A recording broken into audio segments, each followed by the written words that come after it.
Bapak Ibu, saudara-saudari yang kasih Tuhan, Shalom, salam sejahtera bagi kita semua. Apa kabarnya? Doa dan harapan saya semoga semuanya dalam keadaan sehat, dalam pemeliharaan, perlindungan Tuhan. Sebelum kita mendengarkan firman Tuhan, mari kita berdoa, mohon pertolongan Roh Kudus sehingga kita mengerti dan kita diberkati oleh firman Tuhan. Mari kita berdoa. Bapa dalam surga, terima kasih untuk kesempatan pada saat ini kami kembali akan merenungkan firman. Kami mohon Roh Kudus menolong ketika kami mendengar, kami mengerti, kami diberi kekuatan untuk hidup melakukan firman di dalam keseharian kami. Hamba-Mu yang kepercayakan untuk menyampaikannya, urapi. Di dalam nama Tuhan Yesus, kami menyerahkan pemberitaan firman dari awal, pertengahan, hingga akhir. Amin. Saya mengajak Bapak Ibu sekalian untuk melihat satu bagian firman Tuhan dari kitab Kisah Para Rasul pasal 9 ayat 36 hingga ayat 42. Kisah Para Rasul pasal 9 ayat 36 hingga 42. Saya mengajak kita membaca satu ayat saja, yaitu ayat 36. Kisah Para Rasul pasal 9 ayat 36. Begini bunyi firman Tuhan. Di Yope ada seorang murid perempuan bernama Tabita, dalam bahasa Yunani Dorcas. Perempuan itu banyak sekali berbuat baik dan memberi sedekah. Amin. Bapak Ibu, saudara-saudari, para penonton setia channel YouTube Badan Kerjasama X CFMU yang dikasih Tuhan, siapa di antara Anda yang jarang menonton televisi? Mungkin dalam satu minggu hanya satu atau dua kali berada di depan televisi. Anda tidak menonton televisi bukan disebabkan karena tidak ada televisi, tetapi memang tidak suka nonton TV. Saya katakan bahwa tidak semua orang suka nonton TV. Saya tahu ada orang yang tidak suka nonton televisi. Orang seperti itu berkata bahwa televisi memang menghibur, tetapi dapat membuat mata menjadi kabur. Bapak Ibu sekalian, di era informasi seperti sekarang ini, saya percaya dalam satu hari kita tidak pernah melewatkan kesempatan untuk menonton acara televisi. Biasanya acara apa yang paling digemari dan sering ditonton? Kalau saya bertanya kepada ibu-ibu, mungkin mereka akan menjawab sinetron. Kalau saya bertanya kepada anak-anak muda, mungkin mereka akan berkata acara yang ada artis Koreanya atau drama Korea. Saya katakan tidak salah punya acara favorit di televisi, entahkah sinetron, telenovela, atau drakor. Tetapi saran saya, sesekali kita juga perlu melihat tayangan berita, supaya dengan demikian kita bisa tahu bagaimana kondisi dunia saat ini. Kalau kita menyaksikan tayangan berita lewat televisi atau media lain, maka kita dapat melihat bahwa kabar menakutkan selalu menjadi topik utama. Berita-berita buruklah yang paling sering ditayangkan. Berbagai kabar buruk telah menjadi konsumsi rutin setiap hari, sehingga menyebabkan kita menjadi terbiasa dengan kabar-kabar peperangan, pembunuhan, pemerkosaan, dan kejahatan, serta berita-berita buruk lainnya. Ketika kita melihat berbagai peristiwa mengerikan yang merenggut nyawa manusia, kita menganggap hal yang demikian merupakan sesuatu yang biasa. Keadaan seperti itu terus berkembang, mengakar di dalam pikiran kita, sehingga pada akhirnya kita menganggap bahwa nyawa manusia tidak ada lagi harganya. Kondisi seperti itu membentuk karakter manusia semakin bertambah jahat. Oleh sebab itu, jangan heran kalau kita menemukan kita berhadapan dengan orang-orang yang sangat temperamental dan beremosi tinggi. Karena masalah kecil, orang tega dan tidak segan-segan menghabiskan nyawa sesamanya. Seakan-akan tidak ada cara yang lebih baik untuk menyelesaikan masalah selain membunuh. Itu semua terjadi disebabkan karena pengaruh kabar buruk yang dilihat, didengar setiap hari lewat media. Kabar-kabar buruk mendatangkan pengaruh besar bagi manusia. Berita-berita buruk itu dapat mengubah perilaku manusia berdosa yang pada dasarnya sudah tidak baik sehingga semakin menjadi buruk. Hari-hari ini terlalu banyak kabar buruk yang kita baca dan dengar. Oleh karena itulah dalam berbagai kesempatan saya sering menghimbau anggota jemaat di mana saya melayani agar mereka bijaksana pada saat memposting, pada saat membagikan kabar berkenaan dengan COVID-19 di grup WA. Barangkali bisa jadi kabar yang kita posting, kita bagikan itu benar adanya. Tetapi ketahuilah bahwa kabar-kabar seperti itu berpotensi membuat orang menjadi takut. Saya tahu ada orang tidak bisa tidur dan tekanan darahnya naik setelah membaca postingan yang dibagikan. Postingan itu membuat ia merasa takut sehingga makan tidak enak, tidur pun tidak nyenyak. Padahal sebelum dia membaca postingan, kondisinya biasa dan baik-baik saja. Oleh karena itu, mari kita memposting kabar baik yang mendatangkan sukacita bagi orang-orang yang membacanya. Sudah terlalu banyak kabar buruk yang beredar di sekitar kita. Oleh karena itu, tolong jangan ditambah lagi dengan kabar-kabar buruk seperti itu.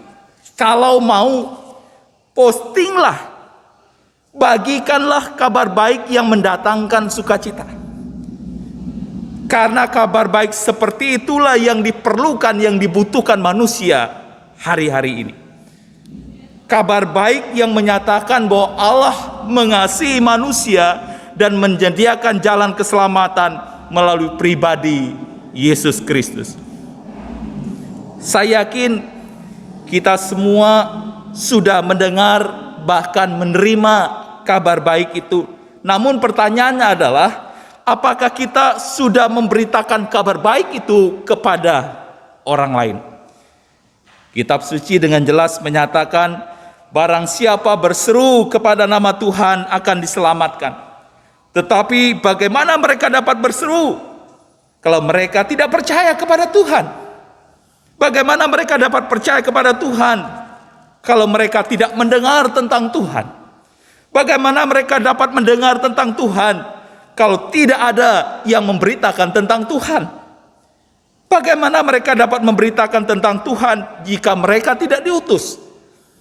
Seperti ada tertulis, betapa indahnya kedatangan mereka yang membawa kabar baik. Bapak, Ibu, saudara-saudari kasih Tuhan, seringkali kita berpikir, kita beranggapan terlalu jauh berkenaan dengan memberitakan kabar baik. Banyak orang Kristen beranggapan bahwa memberitakan kabar baik itu adalah tugasnya para pendeta, tanggung jawabnya para penginjil. Padahal kitab suci dengan jelas menyatakan bahwa itu adalah tugas, itu adalah tanggung jawab setiap orang percaya di mana ada Anda dan saya di dalamnya. Memberitakan kabar baik adalah tanggung jawab kita semua. Ketika saya berkata seperti itu, barangkali ada yang menjawab, bagaimana mungkin saya dapat memberitakan kabar baik tentang Yesus, sedangkan saya bukan orang yang pintar bercerita tentang Yesus. Keraguan-raguan dan kecemasan seperti itu dapat dipahami karena memang ada orang Kristen yang tidak fasih berbicara tentang Kristus. Akan tetapi menurut saya justru memberitakan kabar baik yang paling efektif adalah melalui perbuatan. Lewat perilaku dan sikap hidup kita, Kristus ditampilkan Kristus dipertontonkan. Seperti itulah yang dilakukan oleh seorang bernama Tabita, atau di dalam bahasa Yunani disebut Dorcas, sebagaimana diceritakan dalam kitab Kisah Para Rasul pasal 9 ayat 36 hingga ayat ke-42. Tabita atau Dorcas tidak memberitakan kabar baik dengan berkhotbah di rumah-rumah ibadah, karena barangkali bisa jadi itu bukan panggilannya. Dorcas bukan orang yang berada di garis depan untuk memberitakan kabar baik dari satu tempat ke tempat yang lain. Dorcas bukan seperti Paulus, bukan seperti Barnabas, bukan seperti orang-orang lain yang terus bergerak untuk mewartakan kabar baik ke berbagai pelosok negeri. Dorcas bukan orang seperti itu. Dia hanya seorang perempuan sederhana yang hidup di kota kecil bernama Yope. Dia hanya pandai menjahit. Namun kita bisa melihat bagaimana ia memberitakan kabar baik melalui perbuatan yang dia lakukan. Melalui catatan kitab suci kita bisa membaca bagaimana Dorcas memberitakan kabar baik lewat perbuatan dengan cara menjahitkan baju dan pakaian untuk para janda miskin di kota di mana dia berada. Dalam ayat 36 dituliskan, di Yope ada seorang murid perempuan bernama Tabita, dalam bahasa Yunani Dorcas. Perempuan itu banyak sekali berbuat baik dan memberi sedekah. Yope bukanlah kota besar yang terkenal. Yope adalah kota kecil yang terletak di tepi laut. Di sebuah kota kecil yang tidak terkenal seperti itulah seorang murid Kristus berhati mulia bernama Dorcas bersinar lewat perbuatan-perbuatan baik dan sedekahnya, sehingga nama dan perbuatannya dicatat dengan tinta emas dalam Alkitab. Hal itu menyatakan kepada kita bahwa Tuhan mengetahui, Tuhan berkenan dengan apa yang Dorcas lakukan, serta Tuhan memandang, Tuhan menghargai betul bagaimana Dorcas menggunakan kepandaian yang dia miliki untuk memberkati orang-orang lain. Barangkali menurut kacamata dunia, apa yang dilakukan oleh Dorcas adalah perbuatan kecil. Namun saya katakan bahwa sesungguhnya kecil atau besar itu relatif. Ketika membaca kisah Tabita atau Dorcas, saya teringat dengan seorang anggota jemaat di mana saya melayani yang beberapa waktu lalu meninggal dunia karena terpapar COVID-19 dalam usia 98 tahun. Beliau adalah seorang perempuan yang tidak menikah. Ketika beliau masih hidup, setiap kali kami berkunjung ke rumahnya dan kalau ditanya mau doa apa, beliau selalu berkata, doakan supaya tetap sehat, supaya saya bisa ke gereja. Permintaan yang sederhana tetapi sungguh-sungguh sangat menggugah. Seorang yang umurnya sudah hampir 100 tahun masih rindu untuk beribadah ke gereja. Bagaimana dengan orang-orang yang tergolong masih muda dan sehat? Apakah memiliki kerinduan yang sama seperti ibu itu? Selain itu, beliau termasuk salah seorang donatur bagi anak-anak sekolah dari keluarga-keluarga kalangan kurang mampu, dan beliau juga termasuk aktif memberikan persembahan untuk gereja yang nominalnya cukup besar, padahal beliau tidak bekerja. Uang yang beliau persembahkan itu hasil dari pemberian keponakannya yang beliau kumpul sekian waktu lalu dipersembahkan untuk pekerjaan Tuhan. Bapak, Ibu, saudara-saudari yang dikasihi Tuhan, saya yakin Dorcas tidak pernah berpikir, dia tidak pernah berharap apa-apa ketika dia berbuat kebaikan. Dia hanya menjalankan panggilan untuk membantu orang susah yang ada di sekitarnya.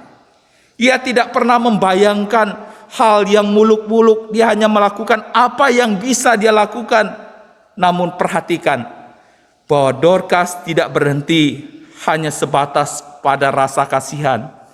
Dia bergerak untuk melakukan tindakan nyata dengan menolong orang lain. Alkitab memang tidak mencatat apakah Dorcas termasuk orang kaya atau tidak. Sepertinya itu bukan hal yang utama, dan yang terpenting adalah bagaimana dia terjun untuk mengalirkan kasih Tuhan kepada orang lain, memberkati orang lain dengan apa yang dia punya, dengan apa yang mampu dia kerjakan dan lakukan. Dengan demikian, dia sudah memberi kesaksian yang baik sebagai orang percaya. Bapak, Ibu, saudara-saudari kasih Tuhan, saya yakin tidaklah kebetulan kita ditempatkan di daerah di mana kita berada saat ini. Namun yang pasti, di mana saja kita berada, Tuhan menghendaki kita mewartakan kabar baik. Sama seperti Dorcas yang tinggal di kota kecil yang tidak terkenal, namun meskipun demikian, dia mau berkarya bagi Tuhan dengan apa yang dia bisa, sehingga kehidupannya menjadi berkat bagi banyak orang. Bapak, Ibu, saudara-saudari kasih Tuhan, hari ini kita mau belajar dari seorang perempuan sederhana bernama Tabita atau Dorcas. Di mata manusia barangkali Dorcas bukan seorang perempuan yang luar biasa. Satu-satunya keterampilan yang dia miliki adalah menjahit. Tidak banyak orang yang menghargai kemampuannya dalam hal menjahit, karena menurut anggapan umum, kemampuan menjahit memang sudah sewajarnya dimiliki oleh seorang wanita. Akan tetapi dalam keterbatasan, di dalam kesederhanaan, Dorcas menjadi sosok yang sangat berharga bagi Tuhan. Oleh sebab itu, ketika para janda menangisi kepergiannya, meratapi kematiannya, Tuhan menunjukkan belas kasih dan membangkitkan dia dari kematian melalui Rasul Petrus. Padahal apa yang dilakukannya untuk para janda miskin itu hanya sangat-sangat terbatas dan sederhana. Sebatas menjahitkan baju untuk mereka. Bapak, Ibu, saudara kasih Tuhan, barangkali kita pernah berpikir apa yang kita lakukan hanyalah sesuatu yang kecil dan sederhana. Kalau seperti itu yang engkau pikirkan, maka ingatlah bahwa segala sesuatu yang kita perbuat, sesederhana apapun itu, berharga di mata Tuhan. Kristus sendiri mengatakan, "Aku berkata kepadamu, sesungguhnya segala sesuatu yang kamu lakukan untuk salah seorang dari saudara-saudaraku yang paling hina ini, kamu telah melakukannya untuk aku." Tuhan Yesus tidak mengatakan segala hal besar, pertolongan besar, sumbangan besar, bantuan besar, tetapi Tuhan mengatakan segala sesuatu itu termasuk perbuatan-perbuatan kecil yang mungkin tidak dianggap oleh dunia. Tetapi kalau kita melakukan itu dengan penuh kesungguhan, maka itu akan sangat berharga di mata Tuhan dan menjadi berkat bagi orang lain. Sekali lagi, saya mau katakan bahwa memberitakan kabar baik tidak harus dengan berkhotbah, tetapi setiap tindakan sekecil apapun, seperti yang dilakukan Dorcas, sangat berarti bagi Tuhan. Oleh karena itu, mari berikan yang terbaik untuk Tuhan. Tuhan tidak pernah menilai besarannya, namun hal sekecil apapun, ketika kita lakukan dengan ketulusan dan membawa sukacita bagi sesama, berarti kita sudah memberitakan kabar baik, dan itu menjadi sesuatu yang berharga di mata Tuhan. Tuhan memberkati kita, mari kita berdoa. Bapa dalam surga, hamba-Mu sudah berhenti berbicara, kiranya Roh Kudus terus mendorong, memotivasi kami untuk mengambil bagian di dalam memberitakan kabar baik pada orang-orang yang ada di sekitar kami. Berkati kami semua di dalam kasih dan pemeliharaan Tuhan, khususnya di tengah-tengah masa pandemi. Tuhan memberi kesehatan, kekuatan untuk menjalani kehidupan kami. Terpujilah nama-Mu Bapa, di dalam Kristus Tuhan, Juru Selamat kami hidup, kami berdoa. Amin.